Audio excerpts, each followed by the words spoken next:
चलिए दोस्तों, शुरू करते हैं सुभद्रा कुमारी चौहान की एक और नई कहानी, किस्मत। भौजी, तुम सदा सफेद धोती क्यों पहनती हो? मैं क्या बताऊं मुन्नी। क्यों भौजी, क्या तुम्हें अम्मा रंगीन धोती नहीं पहनने देती? नहीं मुन्नी, मेरी किस्मत ही नहीं पहनने देती। अम्मा भी क्या करे। किस्मत कौन है भौजी? वह भी क्या अम्मा की तरह तुमसे लड़ा करती है और गालियां देती है? 7 साल की मुन्नी ने किशोर के गले में बाहें डालकर पीठ पर झूलते हुए पूछा, किस्मत कहाँ है? भौजी, मुझे भी बता दो। सील पर का पिसा हुआ मसाला कटोरे में उठाते हुए किशोरी ने एक ठंडी सांस ली। बोली, किस्मत कहाँ है मुन्नी, क्या बताऊं। आंचल से आंसू पोंछकर किशोरी ने तरकारी बघार दी। खाना तैयार होने में अभी आध घंटे की देर थी। इसी समय मुन्नी की माँ गरजती हुई चौके में आई। बोली, 10 साढ़े 10 बज रहे हैं, अभी तक खाना भी नहीं बना। बच्चे क्या भूखे ही स्कूल जाएंगे? बाप रे बाप, मैं तो इस कुलछनी से हैरान हो गई। घर में ऐसा कौन सा भारी काम है जो समय पर खाना भी नहीं तैयार होता है? दुनिया में सभी औरतें काम करती हैं, या तू ही अनोखी काम करने वाली है? एक सांस में मुन्नी की माँ इतनी बातें कह गई और पट्टा बिछाकर चौके में बैठ गई। किशोरी ने डरते डरते कहा, अम्मा जी, अभी तो 9 ही बजे हैं, आध घंटे में सब तैयार हो जाता है, तुम क्यों तकलीफ करती हो? चिमटा खींचकर किशोरी को मारती हुई सास बोली, तू सच्ची और मैं झूठी। 10 बार रान से कह दिया कि जबान न लड़ाया कर, पर मुंह चलाए ही चली जाती है। तू भूली किस घमंड में है? तेरे शरीर की 50 को तो मैं उंगलियों पर नचा दूं। चल हट, निकल चौके से। आग पहुंचती हुई किशोरी चौके से बाहर हो गई। जरा सी मुन्नी अपनी माँ का यह कठोर व्यवहार विस्मय भरी आंखों से देखती रह गई। किशोरी के जाते ही वह भी चुपचाप उसके पीछे चली, किंतु तुरंत ही माता की डांट से वह लौट पड़ी। इस घर में प्राय प्रतिदिन ही इस प्रकार होता रहता था। बच्चे खाना खाकर समय से आध घंटे पहले ही स्कूल पहुंच गए। खाना बनाकर जब मुन्नी की माँ हाथ धो रही थी, तब उनके पति राम किशोर मुवक्किलों से किसी प्रकार की छुट्टी पाकर घर आए। सुनसान घर देखकर बोले, बच्चे कहाँ गए सब? नथुने फुलाती हुई मुन्नी की माँ ने कहा, स्कूल गए। और कहाँ जाते? कितना समय हो गया, कुछ खबर भी है? घड़ी निकाल कर देखते हुए राम किशोर बोले, अभी 9:30 ही बजे हैं, मुझे कचहरी भी तो जाना है ना। मुन्नी की माँ तड़प कर बोली, जरूर तुमने सुन लिया होगा, दुलारी बहू ने 9 कहा था और तुम 9:30 पर पहुंच गए, तो इतना ही क्या कम किया? तुम उसकी बात कभी झूठी होने दोगे? मैं तो कहती हूँ कि इस घर में नौकर चाकर तक मान मुलाहिजा है, पर मेरा नहीं। सब सच्चे और मैं झूठी, कह के मुन्नी की माँ जोर से रोने लगी। मैं तो यह नहीं कहता कि तुम झूठी हो, घड़ी ही गलत हो गई होगी, फिर इसमें रोने की तो कोई बात ही नहीं है। कहते कहते राम किशोर जी स्नान करने चले गए। वे अपनी स्त्री के स्वभाव को अच्छी तरह जानते थे। किशोरी के साथ वह कितना दुर्व्यवहार करती हैं, यह भी उनसे छुपा न था। जरा जरा सी बात पर किशोरी को मार देना और गाली दे देना तो बहुत मामूली बात थी।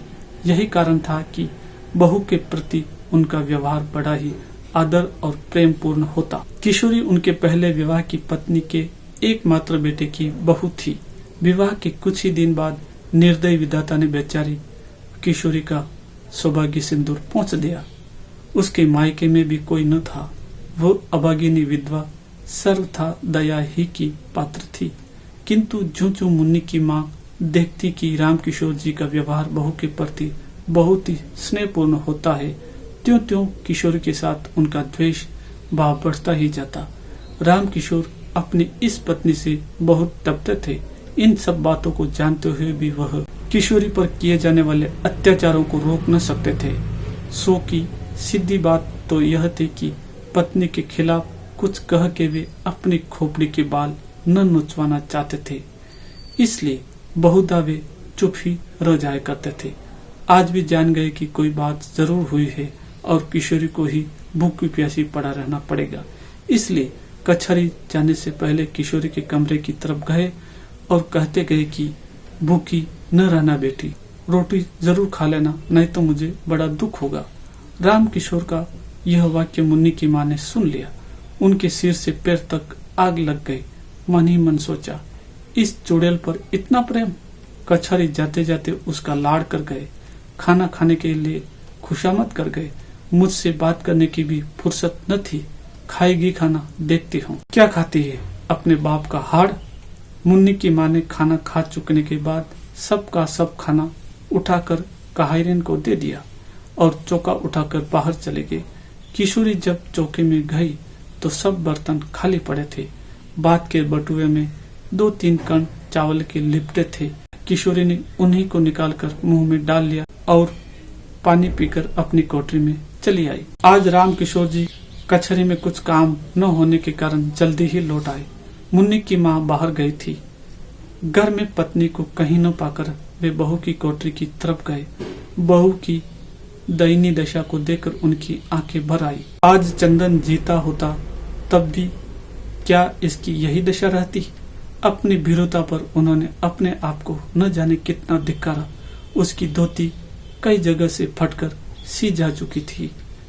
उस धोती से लज्जा निवारण भी कठिनाई से ही हो सकती थी।